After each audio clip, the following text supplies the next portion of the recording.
the beauty of it is, as with most things, my wife has saved me in so many ways. Like my wife walked me into the most profound exercise of my life, and to give people scope. At a previous point in my life, I had sold gym membership butt naked next to somebody in a hot tub at the club gym the space we were in was housed in.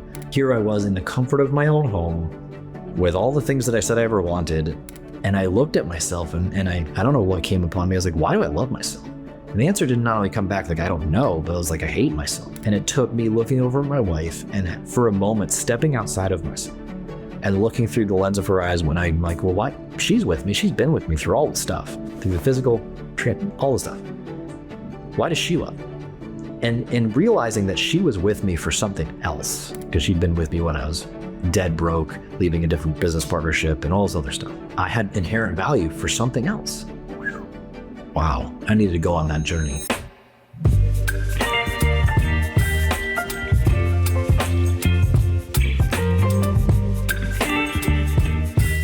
Welcome back to Mic'd Up. I'm your host, Mike DiCioccio, and our guest today is here to help you align your values, your mindset, and your habits so that you can truly pursue the life that you want. And most importantly, that means spending quality time with the people you love along your journey. Welcome back to the show, the owner and host of Naked Sunday, Caleb Nelson.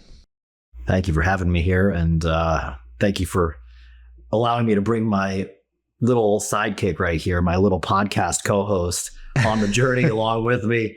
She's been joining me in a lot of things nowadays, and I'm like, I feel like subconsciously she's getting to soak up all these different types of conversations. So it's kind of a cool thing that she'd be a lot wiser than I am. Well, I said welcome. I said welcome to the show, Caleb Nelson, but also welcome to the show, Remy. Remy. So she can't hear me right now because Caleb's got his earbuds in. But congratulations on becoming a dad.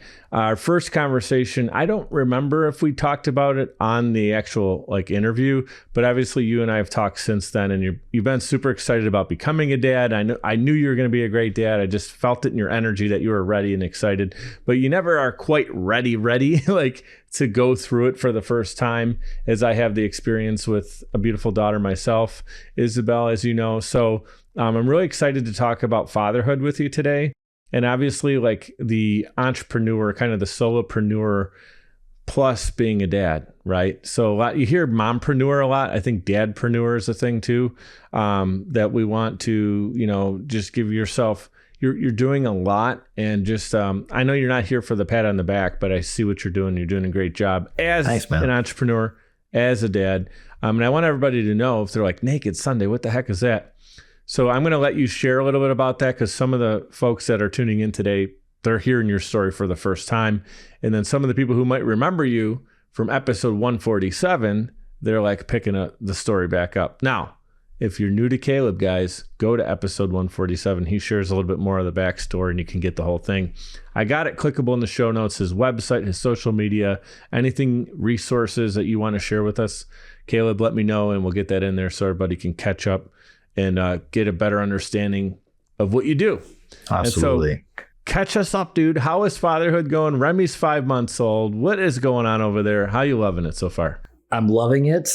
And I told my buddy yesterday at the same time, thank God during all the years, especially like early in the gym days, I did my very best to be respectful and as understanding as possible to all of my parents, and especially like this, I work with a lot of stay-at-home moms, and the busy. I mean, a lot of them were professional. A lot of them are like the situation that I'm in right now. Mm-hmm. Especially, I crush it with moms. So for whatever it is, I've always worked well with women. And but I said this to him, and I was like, because if I feel like the karmic debt I would be paying right now would be insurmountable, because I've got it pretty good, but I'm still going through my days. Like, she started teething this week. Yeah. And I mean, I was nervous about today too, just being like, oh, she's going through it. And she has, I think every parent's worst nightmare, that shrill, like, oh yeah, ear piercing, soul crushing scream. And, when they go for hours on end, because it's the first time they're experiencing like consistent pain, right? Hopefully. Yeah. I mean, if there's not any other medical stuff going on, but yeah, it's like they don't know how to vote. That's how they vocalize. Mom and Dad, this stinks. I don't like what's going on here. Like crying's the only way they can communicate it, really. And that's the worst I've really experienced it. But like, what about overnights? Like, so is she sleeping through the night yet? We have been blessed at the fact that she sleeps through the night. She's been pretty much doing that ever since the beginning. I can't been able to. I'm actually able to get enough sleep. The way I designed my life intentionally leading up to this, which is kind of like ties back to a lot of the Naked Sunday stuff, was I wanted to be flexible enough to both be present with my daughter and also be able to have a business, albeit I'm learning a lot about the challenges of being able to navigate both of those things right now, regardless of, theoretically knowing stuff and this and that. There's just something different about, and we talked about it before, like there's something different about walking the path. So, kind of circling back and say like, man, thank God I was so empathetic because I've got it pretty good, but I see where the challenges are. And like, there are the days where you don't have enough sleep and you've had a baby screaming in your face and you're still trying to write an email or, have a meaningful conversation with somebody, or, your wife comes home and she's stressed too. And she's got stuff and I've got stuff. And, like, again, I have the technical knowledge and I coach people on this very stuff and how to navigate these things. But that depth of understanding, this new, very deep into unpredictable element, it adds a new layer of like, how do I really navigate this? So it's going to allow you to better serve your existing clients, your new clients, and just in general be able to relate with people more, because you don't really get it until you have the full experience. I mean, you can be compassionate towards someone who's trying to juggle a lot, but when you have the experiences, I think the connection just between two dads or a dad, and you said, a lot of your clients are women, they just resonate with you. But yeah, like I'm sure they're eating it up. Like, this guy's a great dad and he's got a beautiful daughter, Remy, and she might be on the call. That's probably scoring you way more brownie points. I'm not going to say probably, I know it is because I've experienced it too. So awesome. Congratulations. How's your wife doing? My wife's a freaking rock star, man.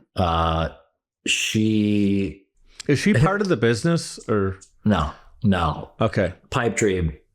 So finish telling me about how she's doing, but I kind of want to know what she does in addition to your business. Right. Yeah. So she's an assistant principal currently in a pretty tough district, like low income district, a lot of challenges that come with a lot of those things. And she went back to work, and within 3 weeks of her getting back to work, there was a situation where she actually had to step in and become the acting principal, and they then had now they've hired a new interim principal, which navigating both, hey, I gave birth to a kid. I think she had maybe 8 to 12 or 9 to 10 weeks between when she went back to work.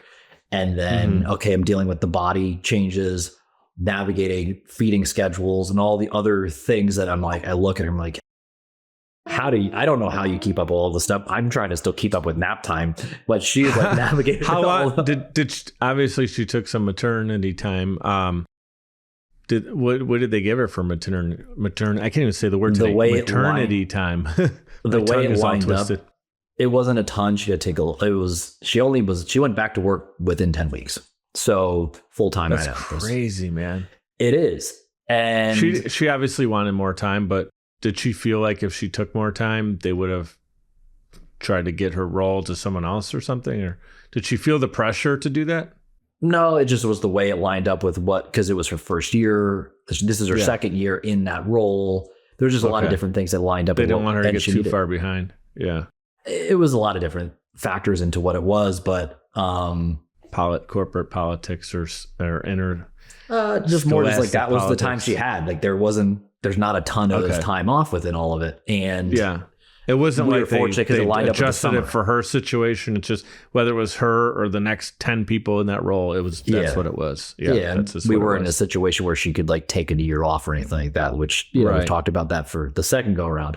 But you work from home though, right? So that's a little more pressure on your shoulders, which is why Remy's on your lap while we do an interview right now. Why she's on my lap, bro. And that was intentional. Like I had already kind of decided that's what we were going to do. I don't think I gave her the option. I was like, well, this is what I'm doing. This is what I'm doing. Last time I interviewed you, it wasn't Remy. It was, what's her dog's name? Tyson. Yeah, Tyson, he was there Tyson in the was, back. Tyson was all over the place. Yeah, Tyson's out now. Is Tyson just sitting there like, oh, I used to be the one that was most important? Sadly, actually, right before we moved into the place, before we got the keys to this place, he passed away. So there was. I had a weird feeling that all of a sudden, when I asked it, there was a weird thing right there. I kind of felt like that was coming. Yeah, dude, I'm so sorry, man. How old was he? He was 12 years old, but he had been kind of starting to fade, and my wife didn't really want to see the reality of that because it was first her dog and a couple of those things. It was tough, but I kind of like an existential. I appreciate that. And a kind of more existential thing, we got to start our time in this place, this new home, with like a clean slate. Yeah. We've had like the last thing. With a ton of love from all the great warmth and memories of Tyson, but exactly, it kind of closed a chapter in our last spot. Started setting the tone for this, and thankfully it's like I can't imagine if the dog was still around, and my wife had to mourn that at the same time too. So it's all in all, I mean, one more reason why my wife, I look at her, I'm like, what a rock star. We handled that, moving, having a new job, birth, and then the new responsibilities, and as a challenging role, while navigating not just the physical, the mental, it's an identity shift as this is my responsibility. How do we navigate this thing? And I just give my wife a ton of credit. She's a rock star. She's really tough. And it's just, she's an incredible mother to her. She's I knew what I was getting when I married her, but I've thought about this. She's wowing you even further than you're like, man, there's more levels to this, huh? It's opened new understandings around what I thought there were to levels of love. And that's a beautiful thing, man. That's awesome. Yeah. She is really, I see her in a different light. There's a different depth about my love for her and the way we've supported her. I'm not to say that we're not perfect by any stretch of the imagination. We have arguments, we have fights, disagreements, that kind of shit too. But there's something you're human, different. So that's natural. Yeah. As much as I don't like to admit it, yes, I'm human. That's the thing. But I'm sure, dude. I'm sure she has admiration for you in a very similar light, and seeing you in a way that she maybe didn't ever think or envision that you're stepping in a big way and doing what you can do to run your business, but also taking care of Remy. And it's a beautiful opportunity you have in what you're doing right now. Thanks, man. But I'll say for you, and I know you got a chance to talk for a couple minutes with my last guest that was on, Lior, that was literally just jumping out and you were jumping in. And so he gave you some of his fatherly advice too. But my advice to you is no different than what he was saying. These moments, she's small enough to sit on your lap. She's being tremendous right now as far as patience and just chilling. But she's knock awesome. on some wood. knock on this wood desk. But these moments, they do go by so fast. I know that sounds so cheesy and corny and overstated and stuff, but it really does.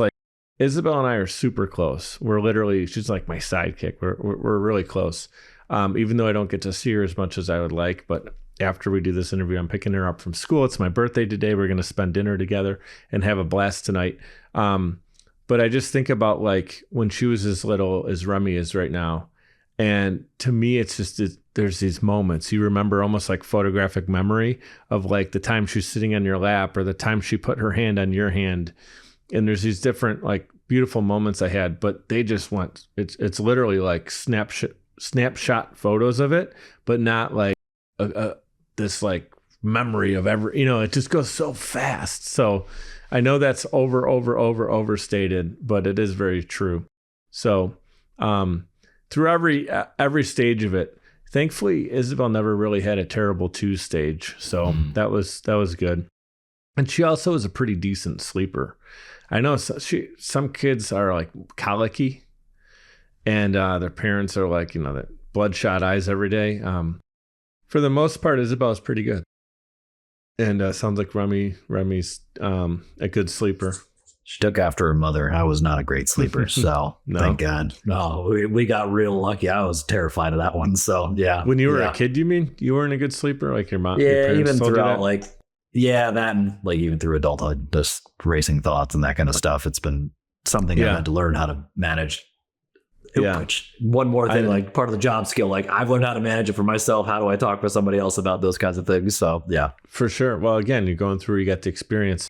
So I got to ask you, man, 5 months, it's an amount of time where you've really experienced being a dad, and you got a lot of cool things that you can share about it. But let's say someone's where you were when we talked last time, and you were just on that excitement that I don't know what it's going to be like and feel like. And so somebody's about to become a dad. What are some pieces of advice you would give them? Things that you wish maybe you knew 5 months ago.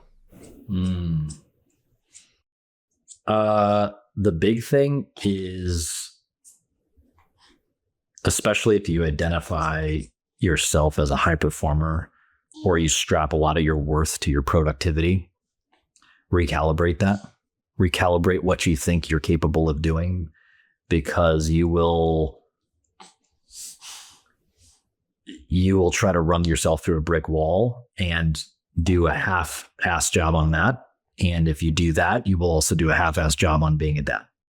So then it's like two things are not optimized. Exactly. And I think that that's something, and again, I teach this stuff. I coach people through this stuff. I knew it.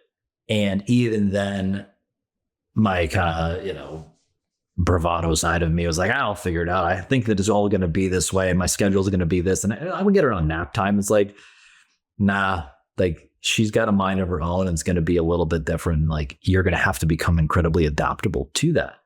And if I was something I've been learning, and I wish I was a little more gracious with myself, and I'm really thankful for the people that are in my life that have helped shepherd me through this time, is that getting clear on like what enough is during this time. I think that that's a scary word for anybody who's ever experienced some success in their professional life. What's enough?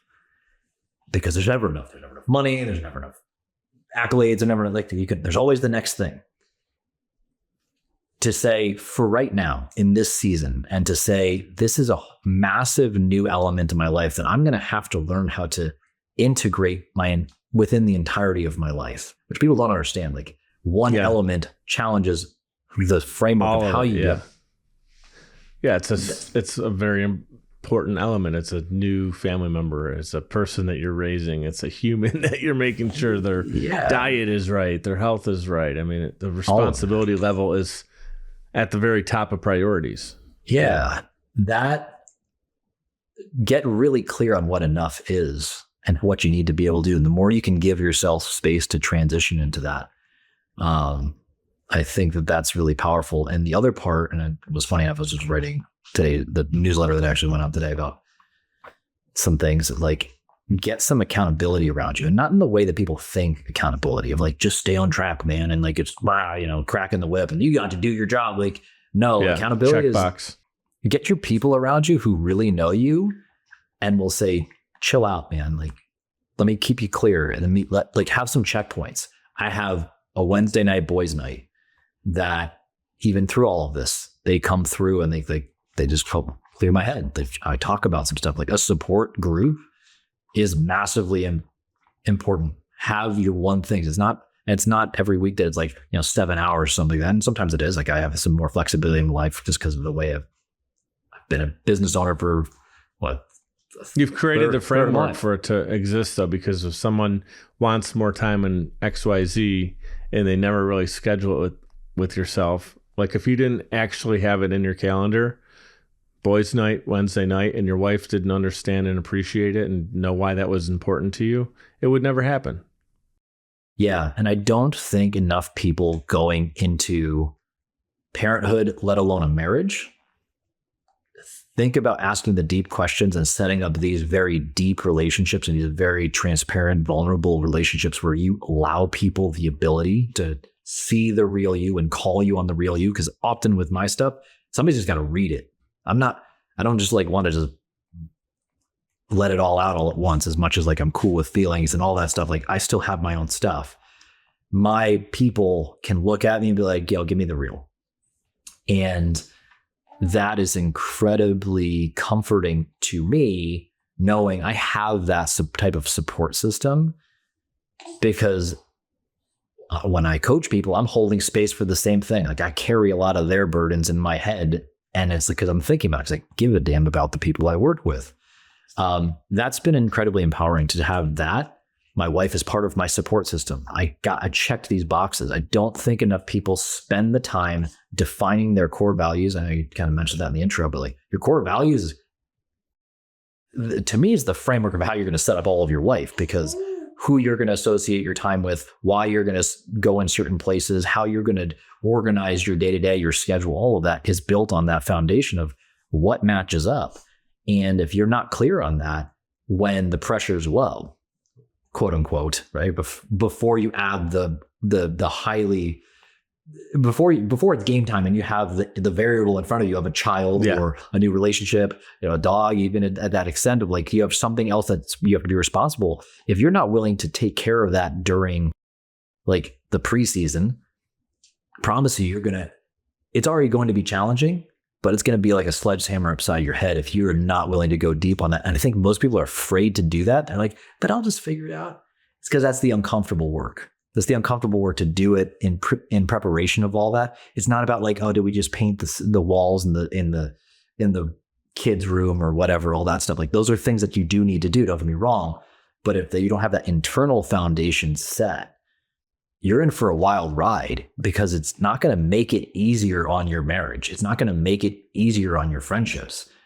You're going to have to be more diligent. You're going to have to be more focused and more intentional about how you. So did you guys actually like have these conversations beforehand? So my wife and I, or my friends? Your wife and I, like, did you guys have kind of an understanding of a game plan, obviously, and it always alters and changes as things become real and you see what's really going on and stuff, but like, and then how do you guys communicate that? Because I think it's important for not just the dads tuning in, but like people going through this, maybe what you've seen work for you, and then maybe something that you wish like, or you need to spend more time on, just kind of being transparent about it. Yeah. Well, we have not been as great since the baby came. We've been a little more fluid with this practice, but in general, we have a weekly, I call it State of the Union meeting. It's like trading your No, are you okay, my love? There you go. You're so cute. She's like, I'm part of the State of the Union too. I get my 2 cents. Now she definitely is.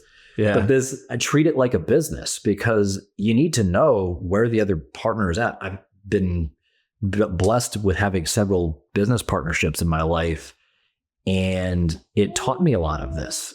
I failed a lot in my business partnerships, and I am so grateful for them for teaching me what I needed to do better at, because the last thing I want to do is fail at is being a good husband, and then ultimately, of course, being a role model and a provider for my daughter and whatever I have other kids. Just a simple check-in like that, but also like that's your opportunity to get very clear on what's actually important to you.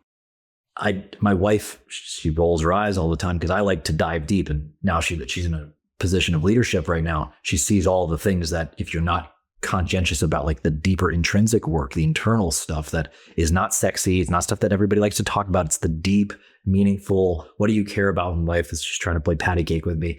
Like those things. She always thought I was just trying to lecture her on stuff beforehand, but now she's like, thank God I have this, because she sees where all these other people in leadership positions who then they were great at their jobs, and then all of a sudden they get into these leadership roles where they're not only responsible for themselves, but they're responsible for these other the success of other people. But then throw in a variable of a kid, and you have layer upon layer upon layer where they get so overwhelmed, and the crisis happens. Some people turn to drinking, some people turn to food, some people turn to sex, drugs, rock and roll, like whatever their outlet is. And you're like, you wonder why the relationships you had all of a sudden start to drift apart. Divorces, things of that nature start to happen. And I saw it when I had the gyms, when I was just only coaching fitness. Yeah. And it's hard to tell somebody like, no, these very small little internal things like your values and knowing exactly why you're holding space for certain people when you could get away with it. Right? I got all the time, like I got plenty of space, but like, no, if you're really looking 4 or 5 years ahead of you, you want to welcome in a family. You want to have more resources. You want to have a bigger business. You want bigger responsibilities. You need to know actually what you're keeping out of this environment, because that's what's going to protect you as you grow, because you have to remember what was actually important to you in the beginning. It gets really if you're not cloudy. protective of it and you don't have a barrier, it's going to allow those things in, and that'll start to run your day and have a presence within your environment that you didn't want. Like you got to set the boundaries. Yeah. So yeah, for them to just keep, like, say it's just they're married right now, they're going to want to be a parent. Start by just putting a weekly meeting, and just, it's in the beginning, it's just open forum. You and your wife just sit down, have a cup of coffee, and talk about what's going on. What do you need? Yeah, checklist things, so like good. Other things like that. But then go deeper, like, well, what's important to you? Talk about where you want to go with life. Why do you care about that? And and not only that, like, come back and ask the same damn question a month or two later, 3 months from now, another season of life, because you might, after they've learned some stuff, they're going to answer that question differently. And we forget sometimes to just ask the most obvious question again, because they've changed. It's not the same question. It's because it's not the same question because they're a different person. Yeah, they're a different person. The situation's different too. Circumstances change. I think that's beautiful advice, and just picturing you guys come together weekly, having that State of the Union, but just being open and transparent and vulnerable with each other is really important. And what I think of is like the typically problems that are allowed extra time to stir, right? Or fester, or manifest, if you think about that word maybe in a negative sense, where, if you're not getting together and you're not being intentional about it, time continues to go. And that little seam that might be just a little rip, right? All of a sudden now there's more getting in there, and there's more ripping, and there's more tearing. And so now all of a sudden that, the repair job on that is going to be so much more in depth and involved. And then you guys are just, your daughter's going to keep growing up. She's going to be walking. She's going to be talking. She's going to be running around. And now it's like, now you want to go back and repair that thing that is multiple years of just one stitch at a time. And then, it happened to me, man. I was married for 6 years, and then that 6th to 7th year was turmoil. We ended up getting a divorce, and Isabel was only 2. And there were things where we were not on the same page with, and I take responsibility of it looking back now, and different things that I wish I would have been more vocal about. I wish there were things I would have done differently. And certainly if I did different things than I ended up doing, the circumstances are different. So I'll take responsibility. But from your story that you just shared, my biggest takeaway is you're constantly, and I'm not even saying that you guys getting together is patching something, because that implies that there's something wrong, but you're just allowing it to be in a healthy state, right? It's like looking at it as it's kind of like our health, right? You eat good stuff, you do your workouts, you get your 5 to 7 to 10,000 steps a day in. Those doctor visits are going to be high fives and, hey, everything's looking good, and opposed to, I'm coming in, I got a lot of problems, I hope you can fix it. Yeah, what you're saying there, and I'm going to associate it with health, selling in the health field. I believe that preventative health is the hardest sale you'll ever make to anybody, because you're selling something that ultimately you lose the battle on. You're going to die. You're mostly saying it's just going to be better to go this path, and you're going to have to do hard things consistently for the rest of your life. Now, obviously, you frame it in a different way and you inspire through different things. There's motivational and everything. There's plenty of other stuff, but it's so hard because preventative is the most unsexy thing that you can ever tell somebody. But somebody who's especially grown in their life, right? They have all the stuff. The reality is, like, don't destroy what you have. Most people go chasing the next thing, and they never protect the one thing that actually was the foundation of all the things that brought them actual success in their life. And usually it comes down to, like, yeah, you're healthy enough, you had some good relationships, and you were good at the thing you did. Gets you some more money, brings you more love and joy, and like you feel good in your body. Those are most of life. It comes down to like those simple things. It's not quote unquote convenient for us to make time for us to just sit and talk about deep things that might impact us 10, 15, 20 years from now. Mm-hmm. But if we do those little things right now, we're much better prepared to handle those things. It's not easy to talk about things like death. it's scary. Like, but then we just want to be distracted and then, have a glass of wine and It's so easy to just default to that after I've had a long week and I did all this. But what people don't realize is when you actually take care of those things, the bumps and bruises that go throughout your week, it doesn't take that much to recover from. And you enjoy it far more like ease of passage. You're consistently working on it. So again, I keep thinking about the stitching. I mean, it's a perfect analogy. You just need one little stitch if there's a little problem, and then you're back onto where you were, opposed to a really big repair job, right? I want people to know too. I talked about it in the intro, and all of your information, like I said, is in the show notes, so people know how they can connect with you and everything. But I want people to understand where Naked Sunday came from. Sure. So the idea, the conception of the whole thing, then how you turn it into a podcast, your brand. And you and I are talking a lot about fatherhood today, and I think there's a lot of people connecting right now through your story and what we're talking about. But I want them to know that there's more about your story that allows people. It's a mindset. You've worked in the health and fitness industry for a while, and you're coaching people to take care of really like their health, their and their wealth, right? And so like how that all connects. So share more about Naked Sunday. How the heck did that really start? And how did that set you up to be the coach that you are today? Yeah, well, I was talking with my buddy yesterday about what I seem to always come back to health and happiness, no matter what, whenever I started drifting and going down my side paths. But health and happiness, like, what does that mean? Well, you got to be fit enough and you got to feel fulfilled in the path you go along. And what do you need? You need relationships. You need a vision of what you care about in the future. And then you also need the vehicle to take you there, but not just the physical vehicle, you need the internal framework. So to give everybody the quick overview of Naked Sunday, it started with, I was burnt out from my second gym. I kind of lost my way, caught up under realizing I had this big, massive, beautiful place that I didn't need all this stuff. I was really trying to just prove myself to the world. And I tell people, and it's the truth, I grew up in a cult, but so did you. And I'll get to that in a second.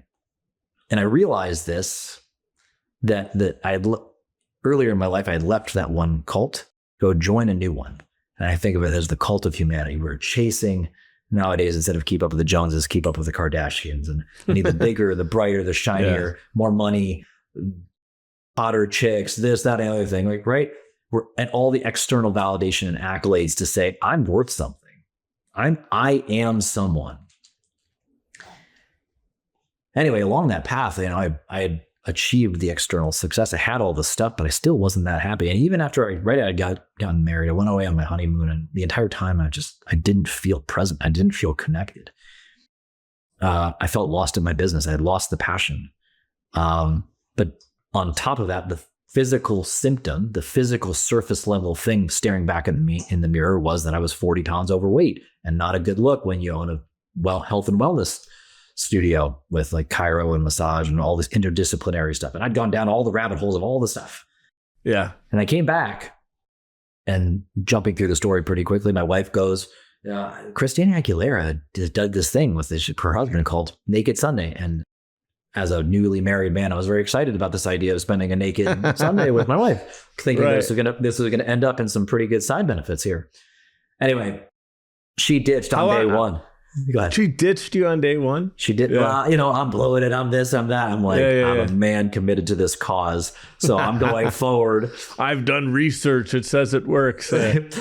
More just stubbornness of like, I'm making this happen. Like, I want this to be a thing. This. Yeah, that's funny. So, and I mean, the beauty of it is, as with most things, my wife has saved me in so many ways. Like, my wife walked me into the most profound exercise of my life,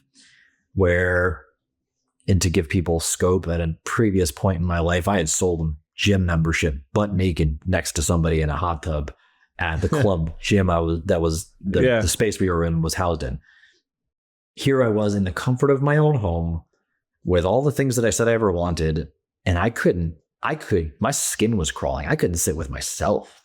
I was just so miserable.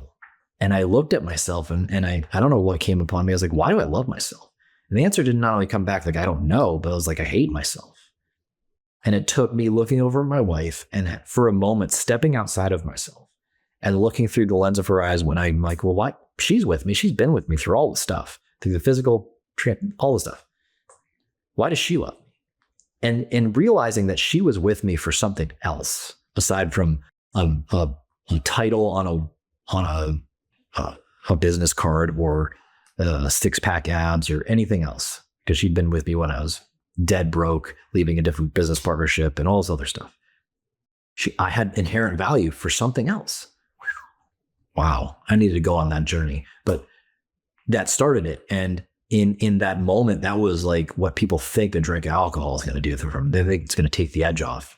Well, this really took the actual edge off of my self-loathing and brought me back to this sober mind, more sober mind. Let's be real. I got down to like 80% crippling anxiety instead of 100%. Yeah. And I looked at myself like, okay, you know what to do. Like, let's take a look at what's going on here. So last week when you were stressed out, you crushed a sleeve of Oreos. This week, how could you do better? Let's do half a sleeve instead of a whole sleeve. Yeah, okay. And a lot of it was giving myself permission to meet myself where I was at with this version of me. Not trying to compare myself to the previous jock or the previous CrossFit athlete or whatever, any of those other things. I was where I was and it was what it was. And it took me on a path that ultimately lost the way. I did this pretty much in the comfort of my own home and it evolved into me really doing more of the spiritual exploration of who am I as a man? Who do I want to be? Yeah, we just got married. What is next? Oh, I want to have a kid. What kind of husband do I want to be? Like if I'm going to be a dad, who do I actually want to be? Just to jump in real quick, the whole idea of getting naked, I mean, you're speaking both in the literal sense and also the figurative sense. And I want everyone who's tuning in to think about the figurative sense. But if you want to do Naked Sunday, hey, go for it, if that's the thing that you're taking away from this conversation. But to me, I'm just thinking about if you take away all the things, your possessions, your job title, your business, if you have one, your title that you work at a company, the trophies on your shelf, the things that you might be known for, the books you've written, whatever it is, your different things that you got, you strip away all that.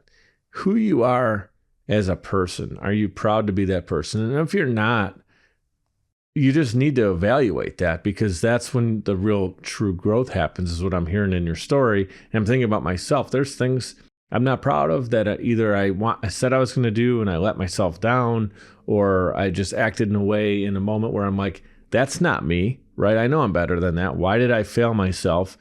Don't beat yourself up, but look back on it. And when you strip it all away, how can I love that person? And all the other stuff you just add on, and it's like, it's like the layers on the cake, right? So once you did that, you were able to finally really grow, right? Because if you didn't get to that level, then you're just adding things. It's like trying to bake a cake. I'm going to keep talking about cake. You're talking about Oreos. I don't know why we're talking about food, but the idea is you're just throwing ingredients in it, but it's not really solving anything until you actually get to the core. Which that's a great analogy right there. We'll use fitness for a second. Most people get very caught up on what's the next fad diet or the next workout regimen, all the habits and the trinkets and the doodads and all the stuff. Like they think the next thing they're going to buy is going to solve all their damn problems. Yeah. That's not the point. Like the substance comes first. It's like building a house. What's it fixing if you don't even know what's wrong inside? Yeah. Bingo. That's the thing. People want to jump to the habits and like the tactics and like the percentages. And the same thing goes with business. The same thing goes with marriage. It's, what's the house we're going to buy? And what's the vacation we're going to go on? It's like, that's the nice, pretty stuff. That's like slapping the roof on the house finally when it's done, or finally furnishing the inside. That's the trimming.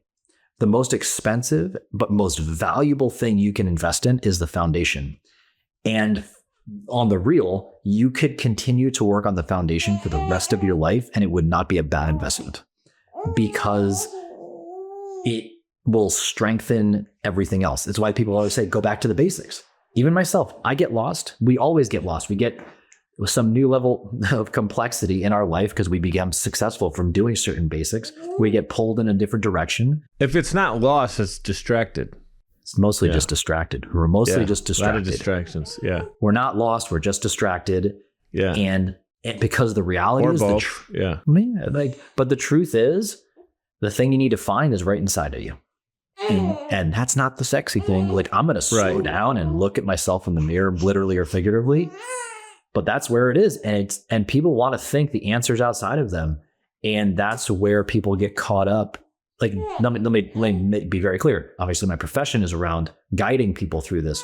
But I'm not your guru. I'm not your messiah. I'm not your cult leader, which, funny enough, like, my big greatest fear in life is to become that, which is why I work a lot very hard on making sure I'm grounded and don't make it about me, which, by the way, anybody who tells you this is the way, run as far away from that way as possible, because there's many ways.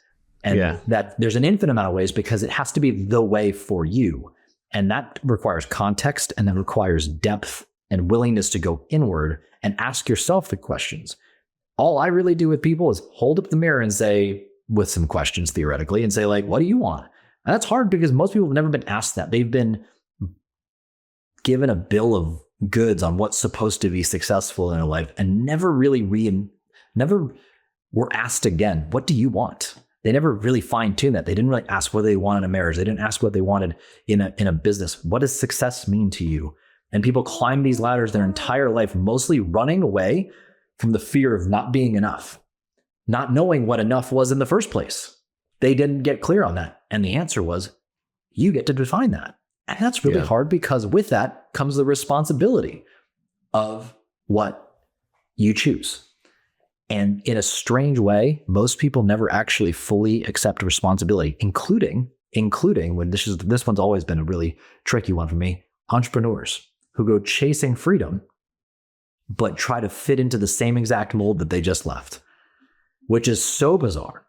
And which is one of the many reasons why, like, I hope people seeing me on a podcast with my daughter right now is like, there's a different way you can do this shit. Yeah. I wouldn't be on a podcast with somebody like if they weren't cool with me just being myself. You're cool. We have no problems. Like, and you're like, dude, who's that? What's her name again? Remy? Awesome. Yeah, like, this is awesome. This is possible, but and there are plenty of people who will accept you for who you are. You just need to have the courage to take accountability for that. Which inevitably, there's people that have stupid amounts of money, have stupid amounts of superficial success, but you would be surprised that underneath all that, their operating system is just this victim mentality that they're running from. My dad told me this, my mom told me this, the church told me this, which I did too at certain points. And now it's like, no, those were lessons. Now let me just get clear on what's important. And I think if people can do that, and I know I've ranted for a second, if people can do that, they're going to realize that the happiness they were seeking is a lot closer than you think.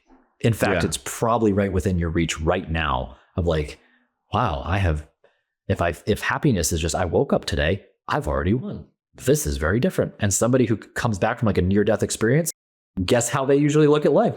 Yeah. Bro, I'm alive today. I'm winning. Everything else is gravy, man. I am alive and well. Dude, exactly. That whole mentality and idea of getting naked, just getting to the core of what really makes you happy and who you want to be. Like you said, the people who are in the rat race of corporate success, and maybe they have some things that they're proud of, and they're making money, and they're really, there's a lot to be proud of in that. But at the same time, where this show talks about this a lot is fulfillment. And in the 3 interviews I did today, all 3 of them talked about personal fulfillment, and as a focus of what was important to people in their careers was fulfillment. How do you know what's fulfilling you if you never get stripped down to the bare bones and say, this is what I actually want? Because if you don't have a North Star, you just stack stuff, and it's like the ingredients. You don't know what the cake looks like, but you're baking. How do you know if you're going to ever hit the North Star? Like, is that even what it's supposed to look like? What do you actually want? Then you and your wife having the weekly meetings allows you to consistently know what you guys both want. And if there's an issue, you can take care of it. So in a way, it's almost like you're quote unquote getting naked weekly in that meeting, not literally anymore, but like you're just having this down to the grassroots, down to the foundation. I think you're one of the people on my show who really preaches foundation a lot. You think about a home, another analogy, if it doesn't have that strong foundation, you try to build the greatest materials and the greatest roof, and you got all the high tech smart home devices in it, but the foundation is shaky. Like, good luck, it's going to come down. So, something that you always center me with is that idea to get centered again, to go back to that. And every time I talk to you, it just makes me reflect and think, I need to spend more time with me, right? And whether that's, like you said, in front of the mirror, or if it's physical health, but just reflecting on, like, who do you want to be? Because the beautiful part about being alive and being a human is that you get to choose who that is. Now, society is going to say you got to be successful, and if you don't make money, you don't get to access the things and play with all the fun stuff that is available to you. Sure, but you get to be you and part of that game of life. And that's what I'm learning from you today. And not learning because I knew it, but it's like, okay, great, you knew it, but if you're not doing anything with that knowledge, you got to actively be doing stuff. So you're actually inspiring me right now to get back to that core. So I appreciate you. I know I got to run. Speaking of family, Isabel is 9 years old. She's going to be 10 next month. Today's my 39th birthday. Congrats, brother. Happy birthday. Thank you, man. Cheers. And the reason I even say that is because today I got to do 3 interviews. I got to, have you on for a second time. I got to meet Remy for the first time officially. And she's a doll. And I'm just reflecting right now in the moment, just loving the fact that I get to do what I love to do, and I have a business that's connected to this. And it didn't happen by accident. You put the time and effort, and you put it all together, and the puzzle starts to get built, right? It's not like I woke up one day and had 230 episodes of the show. Like, you put the time, you put the work, and the business really came from mic'd up. And like you said, you build that core and you continue to work around it. So, but it's important to go back to the core, like you said. So there's a lot that I'm thinking about right here. Before I run, is there anything else you wanted to share, something that you experienced with Remy or just with your business that you're like, I wish I knew this at some point in my past, where I want anyone who's tuning in right now to have this information or knowledge? I wish that I knew I was enough earlier in my life, because I would have avoided a lot of headaches, and I would have allowed myself to receive a lot more love from friends, from family, hell, from clients, and all those other experiences. And I say that namely because people who go the path of entrepreneurship and all of that, it gets real lonely real fast, and a lot of your value sometimes gets caught up in what you make and all that other stuff. Yeah. And ironically, the more I've gone towards that, the more I've been able to charge, the more actual success and feeling of presence and connection to my friends and my family, I've experienced more joy in my life. And if I had not gotten square on that, I don't know if I'd be able to actually be present the way everybody tells everybody, like, don't miss these moments. They're going to go by real fast.